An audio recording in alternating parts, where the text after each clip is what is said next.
কিছুক্ষণ আমি তার কাছ থেকে কিছু পদক্ষেপের জন্য অপেক্ষা করতে থাকলাম, কিন্তু মনে হলো সে গভীর ঘুমে আছে। তারপর আরও সাহস পেলাম। নিজের উপর একটি চাদর নিয়েছিল।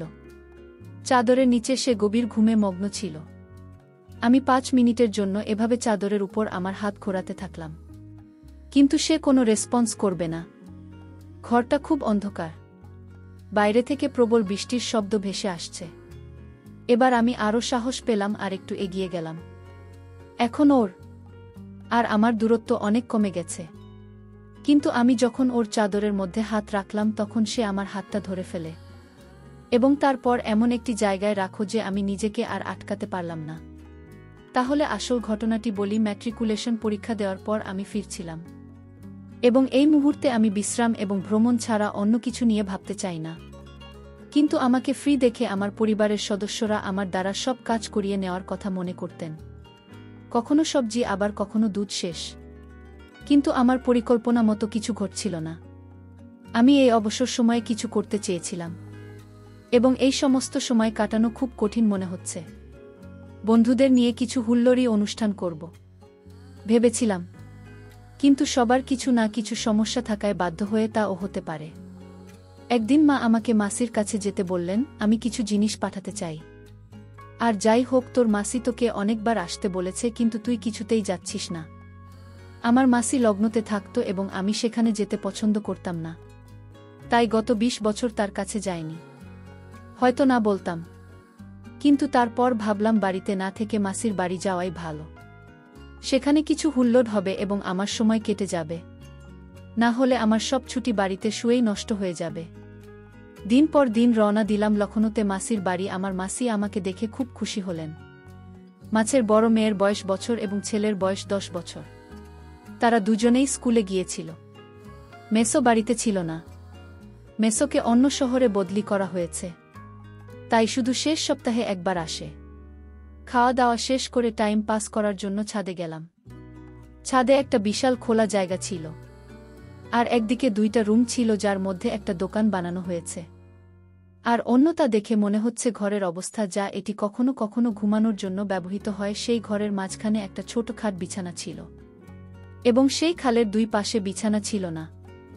ঘরের একপাশে একটি ছোট চা গাছ ছিল, যার মধ্যে একটা স্টোর রুম বানানো হয়েছে, আর অন্যটা দেখে মনে হচ্ছে ঘরের অবস্থা যা এটি কখনো কখনো ঘুমানোর জন্য ব্যবহৃত হয়।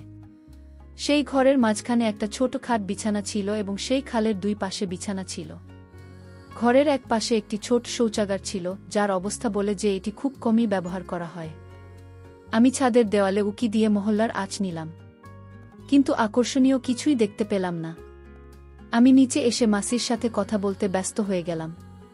কিছুক্ষণ পর বাইরের দরজা খুলে স্কুলের সাদা ইউনিফর্ম পরা একটা ফর্সা সুন্দরী মেয়ে ঘরে ঢুকল। তার সার ভঙ্গি দেখেই বুঝতে পারলাম সে আমার মাসির মেয়ে। অন্য কোথাও দেখলে হয়তো চিনতে পারতাম না, কারণ সে পুরোপুরি বদলে গেছে। সূর্যের আলোর কারণে তার সাদা রং চকচক করছিল। শেষে আমাকে নমস্কার জানান যে আমি ভালোভাবে উত্তর দিলেও সে বিশেষ কোনো রেসপন্স না করে রুমের দিকে চলে গেল।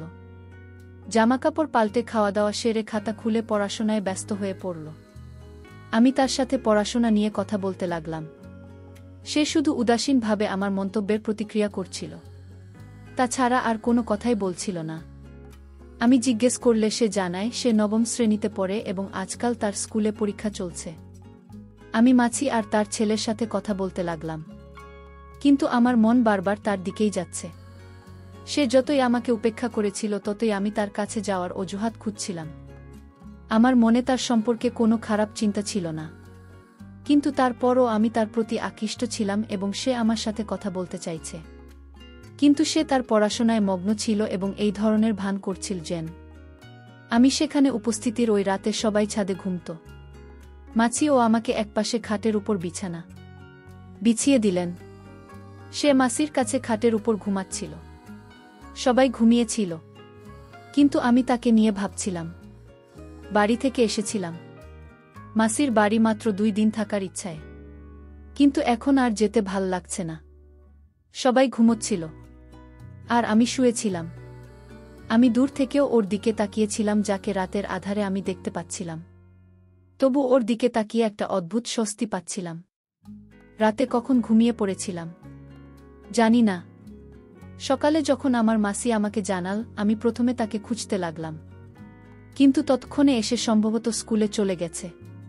সারাদিন তার ফেরার অপেক্ষায় রইলাম, কিন্তু সে ফিরে এসে একই উদাসীনতা দেখা আর নিজের গতকালের রুটিন চালিয়ে গেল।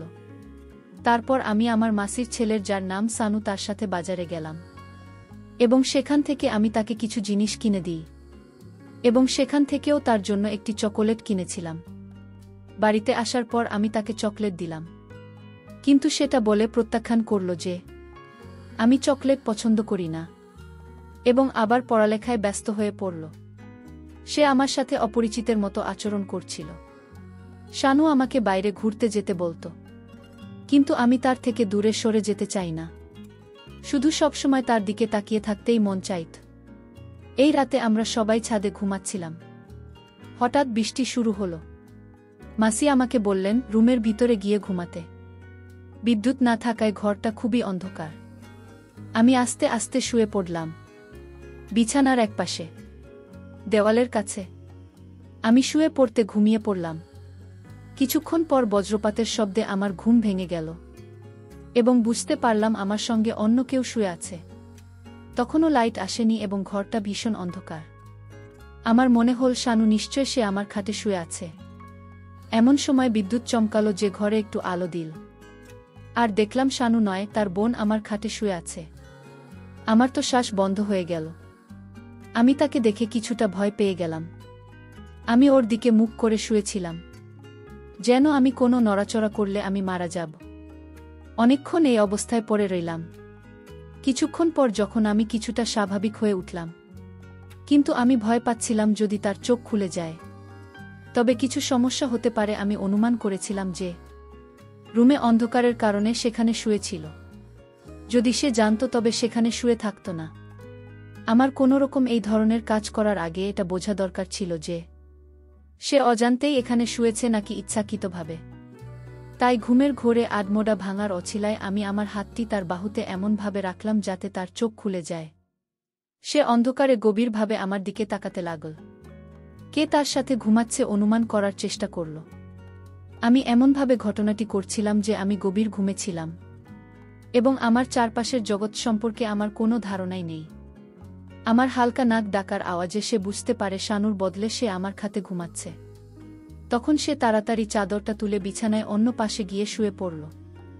আমি একটা গভীর শ্বাস নিয়ে নিজেকে অভিশাপ দিতে লাগলাম যে ওকে জাগানোর কোনো দরকারই ছিল না। এই অবস্থায় অন্তত আমার কাছে শুয়েছিল। এখন জানি না এমন সুযোগ আর পাব কিনা। পরের দিন সে আগের মতোই আচরণ করল। মনে হচ্ছিল না যে সে আগের রাতের জন্য কিছু রিয়াক্ট করেছে। আজ সে আগের চেয়ে অনেক কষ্টে পড়ালেখায় ব্যস্ত ছিল। আমি কিছুটা সাহস সঞ্চয় করে তাকে সমস্যার কারণ জিজ্ঞেস করলে মাসি আমাকে বললেন যে গতকাল তার ম্যাক পেপার আছে আর সেই ম্যাচে খুবই দুর্বল। আমি বললাম আছি, চিন্তা করবেন না, আমি তার প্রস্তুতি করিয়ে দেব। এ কথা শুনে তিনি কিছুটা স্বস্তি বোধ করলেন। আমি গভীর রাত পর্যন্ত তার সাথে বসে তাকে গণিতের জন্য প্রস্তুত করি। যখন পরের দিন সে পেপার দেওয়ার পর এল, তখন তাকে খুব খুশি দেখাচ্ছিল। আমি জিজ্ঞেস করলে সে বলল পরীক্ষা খুব ভালো হয়েছে এবং আজ আমার একদম শেষ। তারপর সে আমার সাথে হাত মিলিয়ে আমাকে ধন্যবাদ দিল যে তোমার কারণে আমার পরীক্ষা ভালো হয়েছে। এরপরে আমি তার সম্পূর্ণ ভিন্ন একটি রূপ দেখতে পেলাম। সে আমার সাথে অনেক ফ্রি হয়ে গিয়েছিল এবং পরবর্তী 2 দিন আমরা অনেক আড্ডা দিলাম। এই রাতে ঘুমানোর সময় আবার বৃষ্টি হলো এবং আজও মাসি আমাকে ভিতরে গিয়ে ঘুমাতে বলল। তাই আমি রুমে এসে বিছানার অপর পাশে শুয়ে পড়লাম, যেখানে শানু ঘুমাচ্ছিল। কিছুক্ষণ পর আমার চোখ খোল। তখন ঘরের সম্পূর্ণ অন্ধকার। এই মুহূর্তে বিদ্যুৎ চমকালো এবং সেই কয়েক সেকেন্ডের আলোতে আমি অনুভব করলাম যে কিছুক্ষণ এভাবে শুয়ে থাকার পর আমি ভাবলাম আজকে আবার ওকে যাই, না হলে আলো জ্বললে বা সকালে উঠে মাসি যদি আমাকে দেখেন, আমি জানি না সে কি মনে করবে। তারপর আমি আমার হাত দিয়ে তার বাহুতে আঘাত করলাম যেন আমি ঘুমের মধ্যে মেরে দিয়েছি। সে উঠে বসল এবং খুব মনোযোগ দিয়ে আমার দিকে তাকাল এবং তারপর আবার সেখানে শুয়ে পড়ল। কিন্তু আমি তখন শুয়েছিলাম এবং ঘুমের মতো অভিনয় করতে থাকলাম। আমি দেওয়ালের দিকে ছিলাম আসে বিছানায়। আমাদের মধ্যে দূরত্ব খুব কম ছিল, কিন্তু এখন কি করব বুঝতে পারছিলাম না। আমি উঠে অন্যদিকে ঘুমানোর কথা ভাবলাম, কিন্তু তারপর আমি 10 থেকে 15 মিনিটের জন্য সেখানেই শুয়ে থাকলাম। রাখতে আমি বুঝতে পারলাম না আমার কিছু হতে লাগল। কিছুক্ষণ তার কাছ থেকে কিছু আচরণের অপেক্ষায় রইলাম, কিন্তু মনে হলো সে গভীর ঘুমে আচ্ছন্ন। তখন আমি আরও সাহস পেয়ে গেলাম। সে নিজের গায়ে চাদর দিয়েছিল। আমি চাদরে হাত রাখছিলাম, কিন্তু সে সাড়া দেয়নি। ঘরটা খুব অন্ধকার আর বাইরে থেকে প্রবল বৃষ্টির শব্দ ভেসে আসছে। এবার আমি কিছুটা সাহস পেয়ে আর একটু এগিয়ে গেলাম। এখন ওর আর আমার দূরত্ব অনেক কমে গেছে, কিন্তু আমি ওর চাদরে হাত দেওয়ার সাথে সাথে সে আমার হাতটা ধরে ফেলে। এবার মনে হলো আমার জীবন বেরিয়ে যাবে, কিন্তু কিছু না করে সেখানেই পড়ে রইলাম এবং আমার হৃৎপিণ্ড দ্রুত স্পন্দিত হতে লাগল। কিন্তু আমি এখনো কোনো আচরণ করিনি। তারপর সে আমার কাছাকাছি এসে আমার কানে মৃদুস্বরে ফিসফিস করে বলতে লাগল, আমি পাশে স্টোর রুমে যাচ্ছি, কিছুক্ষণ পর ওখানে এসো। এই বলে মেয়েটা পিছন ফিরে বসে চারপাশের খোঁজ নিতে লাগল। তারপর উঠে রুম থেকে বেরিয়ে গেল। তার কাছ থেকে এই কথা শোনার পর আমার তো হুঁশ উঠে গেল।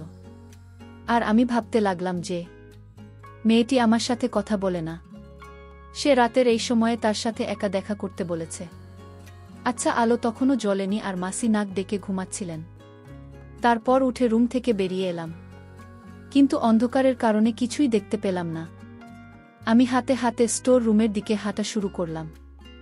আমি যখন স্টোর রুমে গেলাম, সে দরজায় দাঁড়িয়ে আমার জন্য অধীর আগ্রহে অপেক্ষা করছিল। তারপর সে আমাকে ভিতরে বিছানার দিকে নিয়ে গেল, কিন্তু দুর্ভাগ্যবশত আমি তার সাথে 5 মিনিটের বেশি থাকতে পারিনি এবং আমি গোপনে এসে শানুর খাটে শুয়ে পড়লাম এবং সেও তার জায়গায় এসে শুয়ে পড়ল। এসব আগামী 20 দিন ধরে চলে। কিন্তু যখন আমি আমার বাড়ির উদ্দেশ্যে রওনা হতে লাগলাম, তখন তার চোখে জল ছিল। আমি তার কাছে এসে বললাম, ভেবো না আমি তোমার সাথে টাইম পাস করেছি।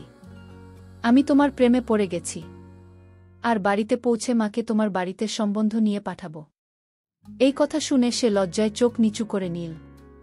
আমি ওর চোখের জল মুছে দিলাম এবং আমার বাড়িতে পৌঁছে আমার বাবা মাকে ওদের বাড়ি পাঠিয়ে দিলাম। সম্বন্ধের জন্য আমার বাবা মায়েরও কোনো আপত্তি ছিল না। তারপর আমার মাসি ও রাজি হয়ে গেলেন আর এভাবে আমাদের বিয়ে হয়ে গেল। গল্পটি সমাপ্ত হল। বন্ধুরা, গল্পটি আপনাদের কেমন লাগল অবশ্যই কমেন্টের মাধ্যমে জানাবেন। আমি আপনাদের সকলের কমেন্টের উত্তর দেওয়ার চেষ্টা করব।